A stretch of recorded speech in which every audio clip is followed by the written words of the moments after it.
दोस्तों नमस्कार, मैं हूं शीतला तिवारी और हमारे साथ वरिष्ठ पत्रकार बालचंद पांडे जी हैं। आज पांडे जी से हम ये घटना के बारे में जिक्र करेंगे जो कि मध्य प्रदेश के सीधी मड़वास की है।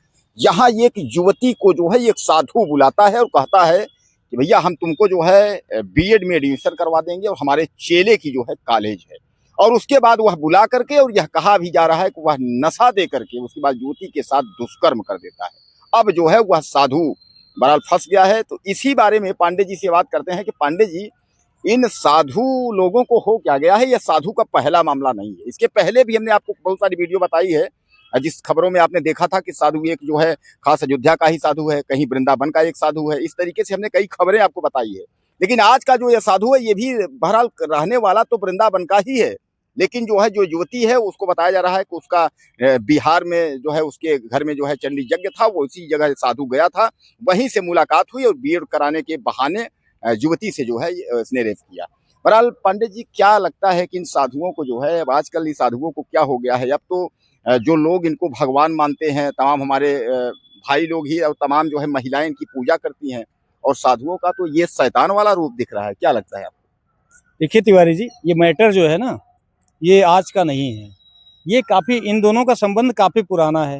ये जिस साधु का आप जिक्र कर रहे हैं, ये 2013-14 में जो लड़की आरोप लगा रही है, उसके मामा ने सत्यचंडी का पाठ कराया था। उसी पाठ में ये गया हुआ था जहां उस लड़की से और साधु की मुलाकात हुई थी। चूंकि 13-14 का मैटर है और 26 चल रहा है, 12-13 साल पुराना संबंध है दोनों का तिवारी जी। और चूंकि उसी सत्यचंडी पाठ के दौरान जब मुलाकात हुई तो नंबर का आदान प्रदान हुआ, लड़की से बातचीत होने लगी। तो साधु ने लड़की को आश्वासन दिया था कि अगर आपको कोई आवश्यकता हो शिक्षा के मामले में या किसी भी प्रकार की आवश्यकता हो तो हमें आप याद कीजिएगा या मुझसे संपर्क कीजिएगा, मैं आपका काम करवा दूंगा। क्योंकि लड़की पढ़ रही थी, लड़की जो है बीएड करना चाहती थी और बीएड करने के लिए ही साधु से संपर्क किया। साधु ने उसको कहा कि आप सीधी चले जाइए या चले आइए और मेरे एक जजमान का जो है कॉलेज है, मैं आपका एडमिशन करवा दूंगा, आपका बीएड हो जाएगा, खर्च भी कम लगेगा। वो लड़की जाती है, साधु संपर्क करती है, साधु से 1 लाख रुपए ले लेता है। और चूंकि ये जो प्रकरण है 23 का है, 23-24 में जो है लड़की जो है वो सीधी जाती है। अच्छा, वहाँ अब आरोप है कि वो बुलाया, दुष्कर्म भी किया। ये मैटर आज का नहीं, 24 का है। 24 के बाद 26 में अभी मामला जो है वो पंजीकृत किया गया थाने में। अब तिवारी जी, प्रश्न यहाँ ये भी उठता है कि 2024 का मैटर 26 में पंजीकृत किया जा रहा है। क्या यहाँ आरोप तो लड़की के ऊपर भी लगेगा? 2 साल आखिर क्यों शांत रही? अगर ये मैटर पहले का था तो उसी समय आरोप लगाना चाहिए था। अगर दुष्कर्म था, गलत नियति से अगर उस मतलब लड़की के साथ दुष्कर्म किया गया था तो उसी समय आरोप लगाना था। चूंकि लड़की 26 में लगा रही है, तो यहाँ साधु या लड़की दोनों कहा जाए कि एक कहीं साठगांठ तो नहीं थी। चूंकि जो साधु है जिसके ऊपर आरोप लग रहा है, शिवमूर्त उपाध्याय उर्फ सुदामा, ये भी एमपी का रहने वाला है। चूंकि शायद वृंदावन में रहता है। इसके पिता का नाम रोहिणी उपाध्याय है, ये भी वहीं के रहने वाले हैं। चूंकि जजमान है जिसका कॉलेज था, जिसको बताया कि मेरे जजमान का कॉलेज है, तो ये कह के बुलाया। तो कहीं ना कहीं ऐसा तो प्रतीत नहीं हो रहा है तिवारी जी की हो सकता है लड़की की सांठ-गांठ रही हो या किसी बात में। अभी देखिए, जैसे कुछ दिन पहले इसी तरह का एक आरोप लगा था, किसके ऊपर? स्वामी चिन्मयानंद के ऊपर, जबकि वो पूर्व गृह राज्य मंत्री रह चुके थे और एक मठ के स्वामी थे, ठीक ठाक पोजीशन में थे। उनके ऊपर भी इससे ठीक इसी तरह का आरोप लगा था, हालांकि वो भी कुछ दिन के लिए जेल गए थे। अब ये है कि ऐसे लोग, सत्ता की हनक होती तिवारी जी, आरोपी बनाए तो जाते हैं लेकिन आरोप साबित शायद न के बराबर होता है या 1-2% होता है, बाकी छूट जाते हैं। अब इस मैटर में भी कहीं ऐसा ही ना हो। लड़की, चूंकि जांच का विषय है, जांच होना भी चाहिए, मेडिकल जांच भी होनी चाहिए।